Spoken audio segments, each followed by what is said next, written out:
Hi, this is Jim from Simulations Unlimited, and I want to talk about using the TSC-X interface with Train Simulator Classic. The question might come up, can you use that interface with the Classic? There's no question, I think, about using it with Train Simulator World. The answer is yes, you can. And the next question might be, well, how well does it work? Spoiler alert, the answer is it works very well. Let me show you how to set it up. If you Google Train Simulator Classic Rail Driver Interface, I know it says Rail Driver, but this will take us to where we need to go. You should get something like this area. And notice there are two different links talked about here. The first one is for Train Simulator World. See, it says TS World. That's for Train Simulator World. The second one says Classic, TS Classic. This is the one you want in order to get Train Simulator Classic set up. Now, there's nothing to stop you from doing both while you're in the area, maybe setting them both up, but we want to be careful not to mix them up. Now, let's take a look at what will happen. You should get to a window that says TS Classic interface, and here the paragraph starts, I'm the creator of TS Classic, so Rail Driver and Joystick Interface, so we know we're at the right place. Then you'll see a link here that says Main Program. This is the link you want. You want to follow that link, and then follow the instructions. Go through what you typically go through to get things downloaded and set up. When you do, you should get this, a directory saying TS Classic, Rail Driver Joystick Interface. Now, if you went ahead and did TS World while you were at it, you'll have two directories available. And just make sure if you're going to do Classic, you go down into the Classic directory and don't get them mixed up. And things don't work so well if you're in the wrong one. Now, this will get you to some executables, some applications, the 86 and the 64. If you have a 64-bit machine like I do, this is the one you want to use for 64 bits. This would be 32. And from there, you can execute one of these and get it going. Now, what I have done is set up, I've linked these, so I've got TS Classic here, and the other one, let's see, it's saying there, TSW, so Train Simulator World. So you want to make sure you execute the right one, and you'll get a setup screen that looks like this.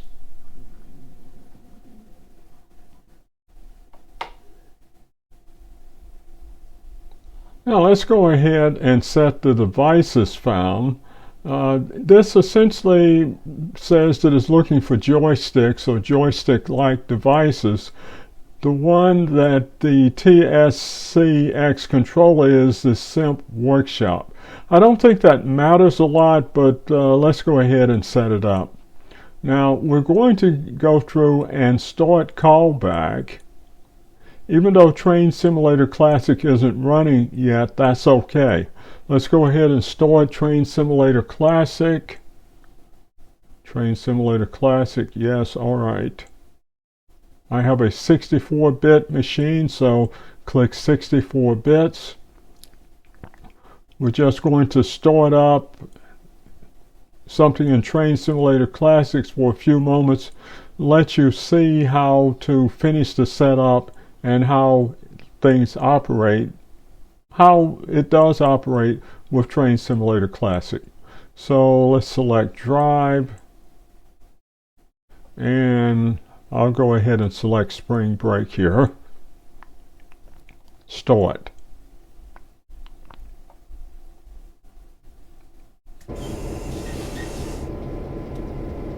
Okay, we're up and running. Let's get rid of that. Now let's see what our interface looks like, our interface program. I'm pressing the window key, If you do not have a window key, I think Control Escape works just as well. Now I'm going to go down, bring up our program interface again.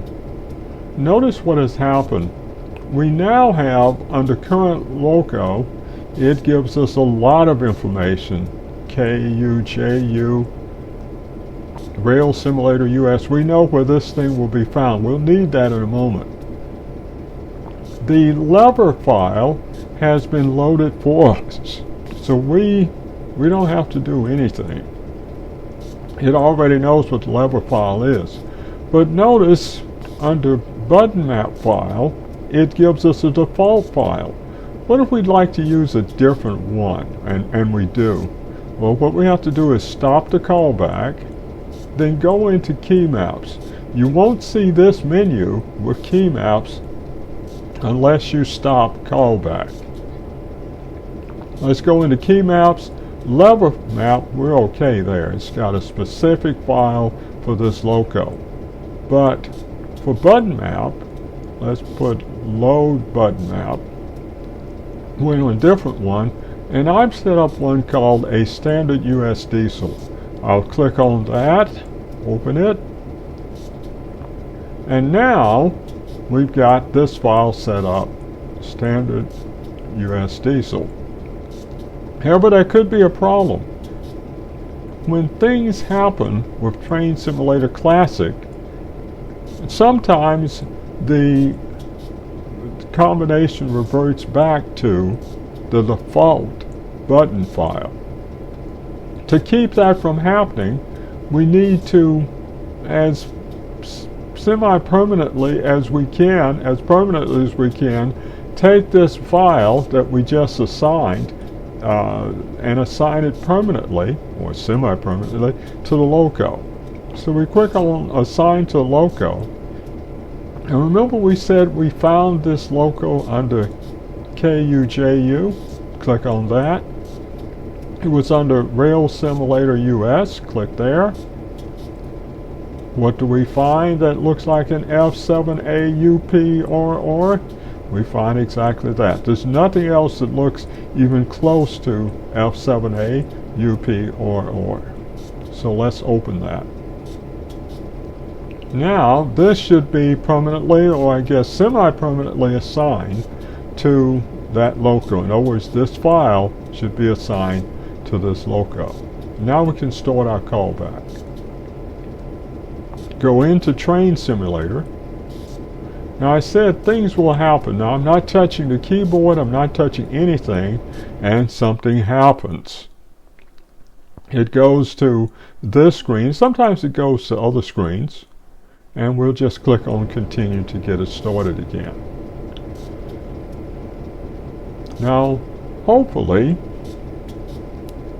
we didn't lose the file that we assigned, and we did not revert to the default file. We can find out by pressing button number 0, 1, 2, 3. Press that button. And sure enough, it changes to a different view. And that tells me I've got the proper file assigned. If for some reason that does not happen, and it reverts back to default, just try it again, restart Train Simulator, restart the program. Sometimes things go a little bit wrong, but just restart it. You should be able to get that assigned to the correct button file. Let's go over how I have things set up. I'm going to go into push button number 1. Remember, the button count starts at 0. 0, the yellow button on the far left, is your alerter button. I'm not sure that does anything in this particular loco. Then button number 1 for view 1. Button number 2, I've got set up to go the outside view. Button number 3, I've got that set up for the trackside view. Button number 4 for diesels, I really got that set up to just load passengers. There are no passenger loading loads going on now, so I don't think we'll have any effect there. But that's how I have that button set up: 0, 1, 2, 3, 4.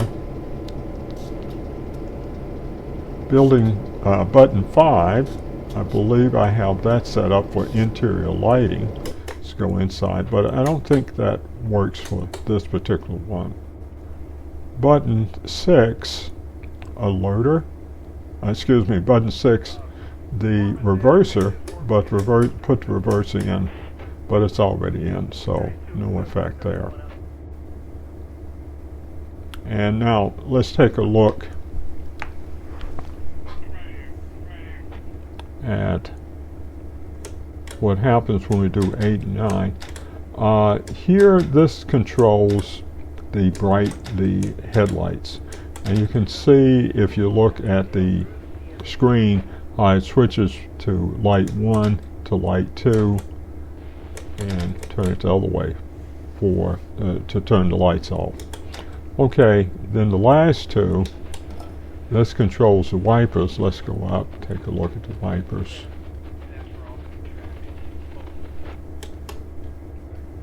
Faster, slower. Okay, well, off. I guess you turn it that way enough and it'll turn them off. Okay, let's take a look at the levers.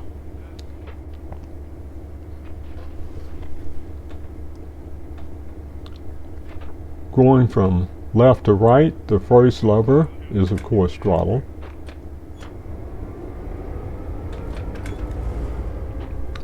Lever number 2 is going to control brakes. Here's release. Here's there's emergency. And then lever number 4, we're going to control the reverser, pull forward, neutral, reverse. And this last thing, it looks like a lever, but these are really two separate buttons. If we take the button and pull it towards you, that turns on the bell. Let's go outside and hear it better. Pull it towards you again, it cuts the bell off. Opposite direction, turns on the horn. Okay, we've got things set up. Let's just pull it up to that shed there as if we were going to pull up and take a break there. Let's see, need to release the brakes and set our reverser to forward.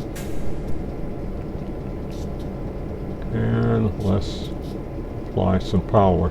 There's a little bit of a time delay here. Until the brakes are fully released, you won't see any amps start to generate. Now we've got amps going, and we'll just pull up to this shed.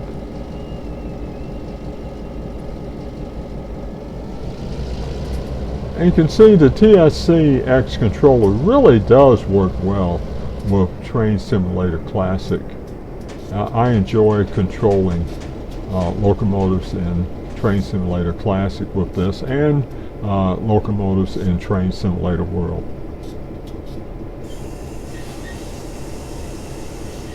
And you'll be able to customize buttons and levers to your desired pleasure. I had them set up for the way that I like it. Wow, nice little train meet there. But you can set them up any way that you want to. Okay, hope that helps. See you in the next video.